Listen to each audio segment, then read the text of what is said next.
Hey everyone, Evis T here. Just a quick forward before we start this video. The latest patch has actually balked the save that I was using for the Republic tutorial, so I'm a little bit as to where to go with that now. I don't know whether to restart and begin the whole series all over again, as it were, but that means obviously treading over ground that we've already trodden before, or just leaving it where it is, because obviously I've already covered all the basics of the Republic, and at this point it's more going into the Let's Play and demonstrating them. But as useful as that could be, I don't know if it's worth going through the same thing that we've already been through. But before I noticed the save had been corrupted, I actually played for about 20 minutes, and there was some good quality stuff in there that I think is useful for you to know. So I'm going to show you the video anyway. It's edited down a little bit to these important parts, but consider this a sort of part 3 and a bit, if you will. But I'm not sure where we're going to go with the Republic tutorial from this point forwards. Hopefully we can carry on with it somehow, but if we do, it'll probably be me playing through it without broadcasting up to a similar point and then picking up where we left off. But you've listened to me wobbling on with a talking head long enough. Let's watch the video. Hello everyone, and welcome back. This is the next part of my tutorial for the Republic DLC for Crusader Kings 2. So last week we went over all the basics and we've started playing the game, so I'm just going to jump straight in. We're going to start the clock and see what happens. So the usual things: first of all, check council positions and ensure that everyone's assigned and doing something useful. So we've got improving diplomatic relations, researching military tech, collecting taxes. Useful. Might want to switch that to research economy tech actually for the time being. And build spy network, scheme. Yep, scheming is defensive spying. That's all good. And researching cultural tech. Okay, that'll be do for now. So military tab, we don't really need to check that. Technology, we've been over the new technology system, so I've not really got much to spend there yet. Military is fine. Intrigue is fine. This little war going on here is a holy war that the King of Sweden has implemented, so that's not really any problem for us.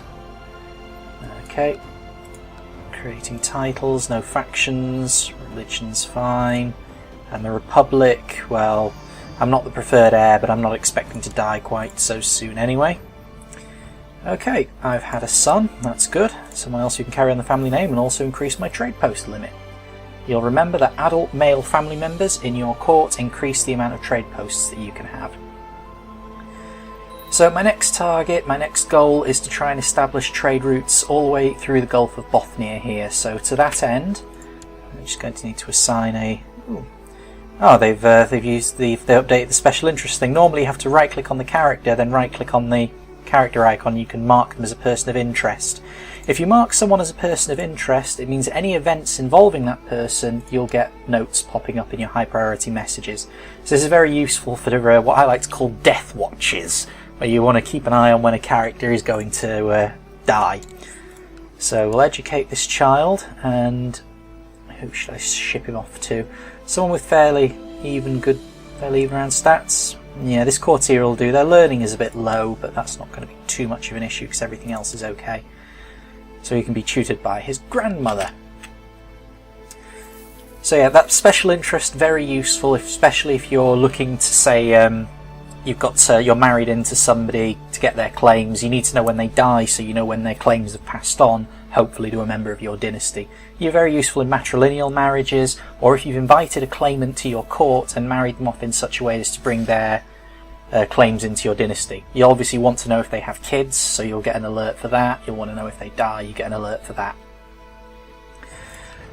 So let's see, where's the next cheapest place to build? 230 gold, 276, 272. So we need about 230 gold. Who's this guy then? He's founded a faction. Let's have a look and see what that faction is. 42% strength of the liege. He is Catholic, so that's not going to be a problem. It's not another bloody Norse uprising. Excellent, that will be my heir, having kids. Only a daughter so far, though I'm sure that's not going to be too much of an issue. So this guy shouldn't present too much of a problem, provided that he doesn't gather support.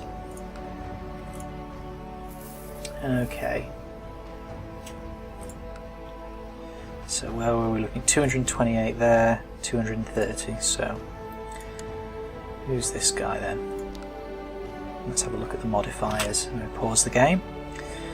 So you look here, the base cost is 150, modified by plus 67% because of the distance. And the King of Sweden's opinion of me is a positive modifier. Well, it's a negative modifier, but because it's a negative modifier on the price, it's means that it's a good thing for me. So I could try splashing some money towards the king, but unfortunately, being the king, he requires a very deep... Oh, I can declare war. Do I have a casus belli? Yes, I do, but I wouldn't want to actually run those, so that would be bad. So again, the plan is to expand up the Gulf of Bothnia, because that means that we can expand the size of this trade zone. And if we can do that, then we can obviously try and make sure that we stay on top. But I might also want to consider expanding out here, even if it's just to prevent Guldsmed from breaking out of the... Is it Guldsmed? No, it's Gildhusen, breaking out into the North Sea there. So how much would it cost to establish ports here? Well, the King of Denmark, I believe, is there, so this is all Danish territory. Danish? No, is that right? Oh, never mind. Either way, 243. I'll look there. 253. 265. So a bit cheaper, so we might go for that. Rather than expanding the existing trade zone, we can get a second trade zone up and running, and using that second trade zone we can prevent this lot from actually expanding. And if we do that, of course, that means we have more money, and in the Republic, money is power. Well, power is also power, but money is a good form of power as well.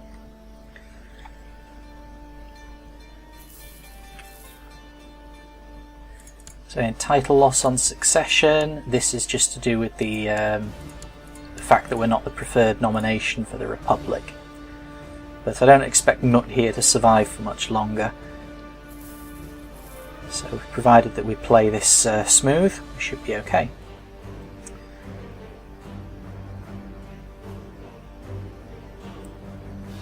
Remember, we've always got a minimum of 4 trade posts that we can have. So where was it cheapest to build? 265, 239. There's a couple of territories here we can check as well. 264, 267. So 253 is the best offer so far. It'll take a little bit of time to get all that money together, but nevertheless. Oh, 243, even better. So we could try seeing how much this fellow likes. 122 to improve his opinion of me by 44. That's a lot of money, and 44 I don't think it's going to offset the cost of the trade post. In fact, I know it's not going to offset the cost of the trade post. So we're not going to bother with gifts there. Now we could, in order to raise a little bit of money, try going sieging Riga here with our illustrious ruler. But I prefer, wherever possible, to actually try and avoid getting involved in wars when I'm playing as the Republic, because ultimately, unless you're actually sieging up quite well, then you're not going to make much money. And in order to siege effectively, you need to be manoeuvring effectively, and the AI doesn't manoeuvre effectively. And in order to be able to use your small force as well, they need to be tagging along to a larger force.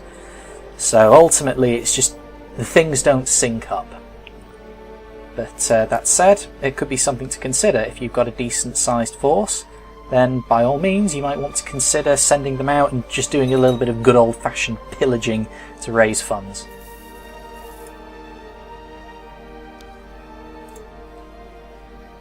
Check the events. There's nothing here that I particularly want to do at the moment, so that faction's getting stronger, that's not good.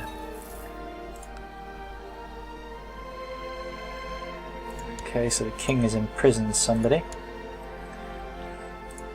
Okay, I'm going to set this guy as a person of interest, because he is a person of interest, given the fact that he's leading an opposing faction and he doesn't like me. Now, he desires the Grand City of Gotland, which means if he does actually seize power, that would be a very bad thing. We could try assassinating him. Let's see what we can do. So I'll pause the game while we check this. So we can get 20% there. And let's have a look. So we'd still need to get 60% from somewhere, and I don't think we're going to be able to do that. No, opinions are too positive of this guy. Alright, we'll cancel that for now. We'll see what opportunities present themselves as the game progresses. Okay, so we've got another faction for seniority succession. I'm not too bothered about the seniority succession. As it, if it goes through, it will mean that Eric here is the new ruler. But his opinion of me is positive, so it'll be easy enough to butter him up if he does manage to get into power. Assassins are a constant danger. Whee! I've improved my intrigue. So let's see here. You can also access character sheets from characters of special interest in this little menu here as well. All you need to do is give them a click. So that's another reason to mark them. You can find them a lot more easily instead of having to root through realm trees. So the base power now is 22.2, so still not really enough. How's that faction getting along though? Okay, looks like the Duke has, or the King at least, has managed to get some more troops together, so that's no longer a threat. Okay, so I've got the nice little event here for improving my intrigue.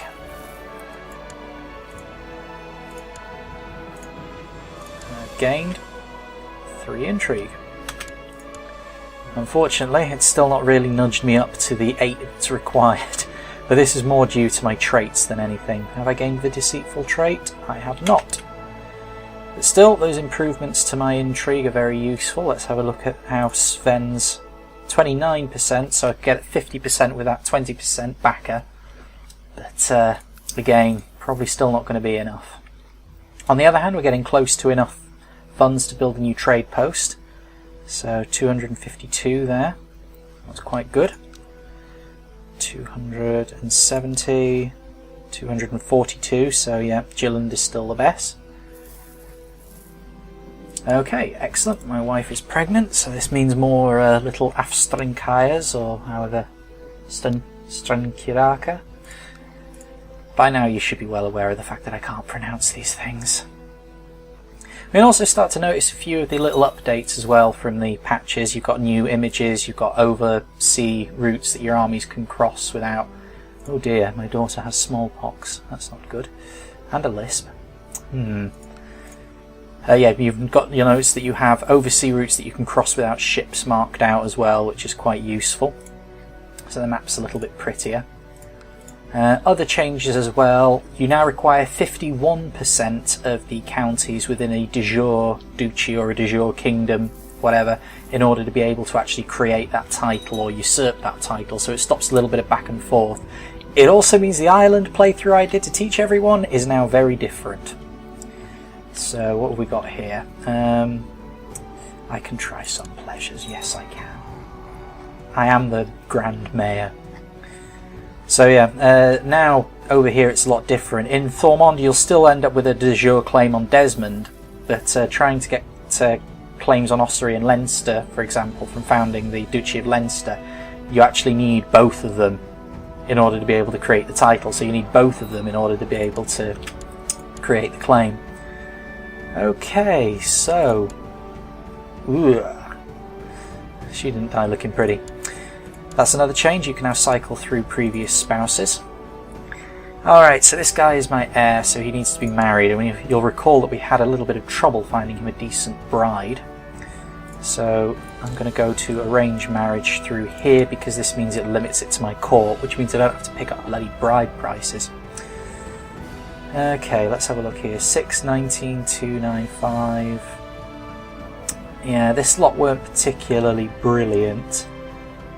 But that said, they weren't particularly brilliant. 13 diplomacy. You see, I would be quite tempted if it wasn't for that bloody 0 in the intrigue score, and I don't really want to spend money inviting more courtiers to court. So what I will do is go through and check this out entirely. I will sort by rank, because then that means that I can see this through courtiers, and I could in fact possibly get an alliance. So let's have a look here. Unfortunately, a lot of these kids are not yet ripe, so we don't know what their final stats are going to be. Not bad. Oof, that's a lot of ones and zeros.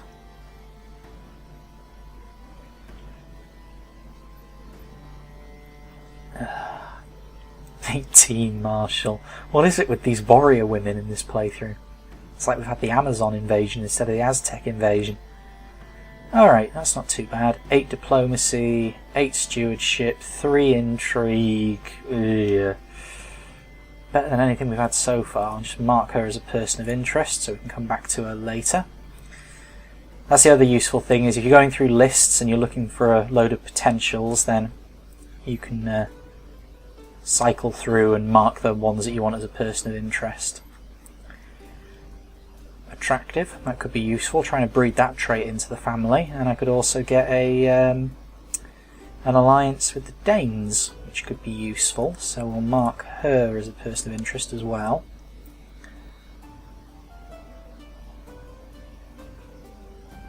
Ugly. No. Nowhere goes. 71887. Ah, she would be quite good just for her stats, but I wouldn't get any political advantages out of it. Alright, so that's good for that's a good little roundup. Ooh. Good basic stat line, genius trait, and an alliance. So she could work nicely. So mark her. Right, now let's check that one first, because her stat line is brilliant. She has the genius trait, which is genetic, which means it can be inherited by your offspring. So the only question is, I'd be forming an alliance with her. Well, I'd be forming an alliance with her house, so whom is she beholden to? Hang on, I'm going to do this by my son, because that'll be a bit easier. Arranged marriage.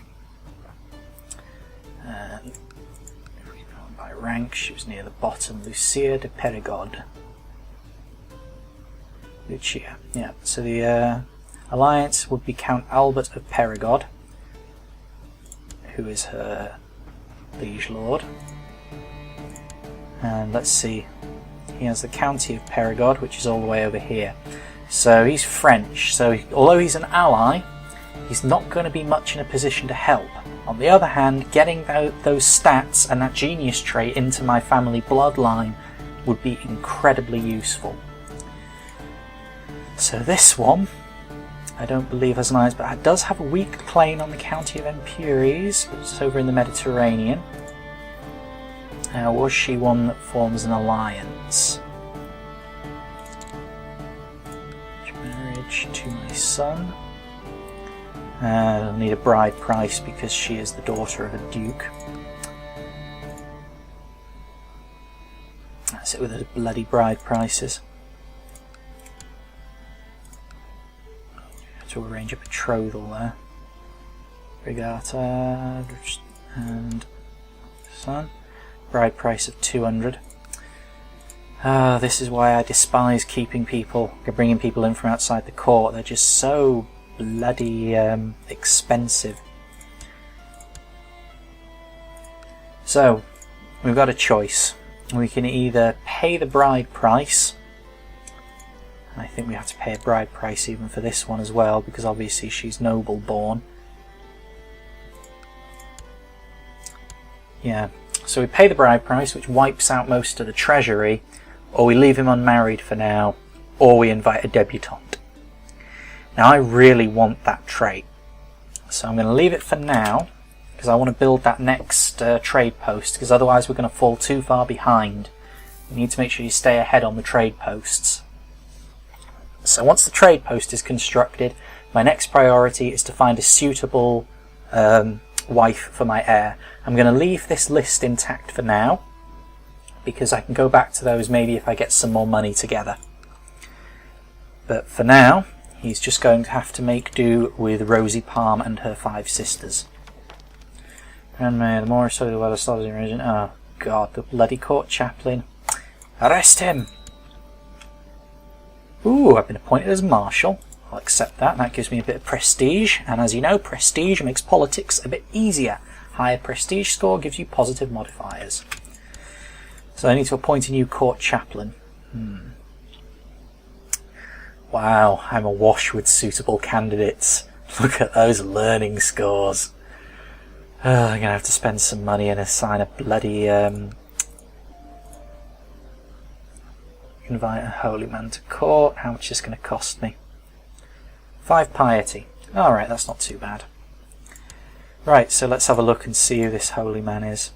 Oh, 11. That's not bad. That'll do. Right, we'll continue to research cultural tech. And how are we doing on technology? Because you've got to go back and check your technology quite often now.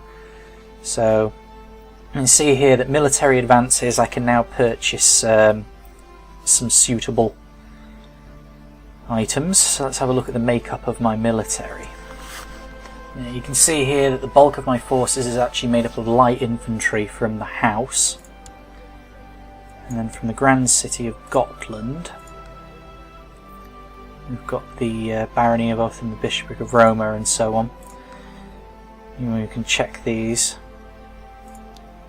You can see that that's light infantry mainly. Light infantry. So we should invest in light infantry for the technology. So all we need to do is spend the points, and away we go. We've got light infantry. And I have another son. Excellent. So we're getting close to the money needed for the second trade post now.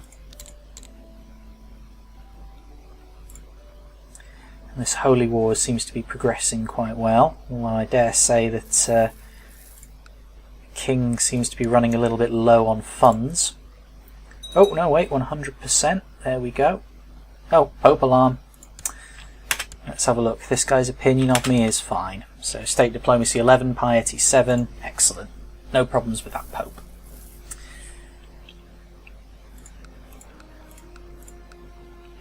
How's Sven doing? He's still kicking. How's his faction? Getting a bit more meagre. Looks like the king's been using his forces to fight the war, like any smart ruler would. Doesn't matter how pissed off he is with you, he can't raise his hand against you. Alright, so I've been sent to train troops in Sordamanland. Wonderful. So I'm currently over there. Are we nearly there? 242, nearly.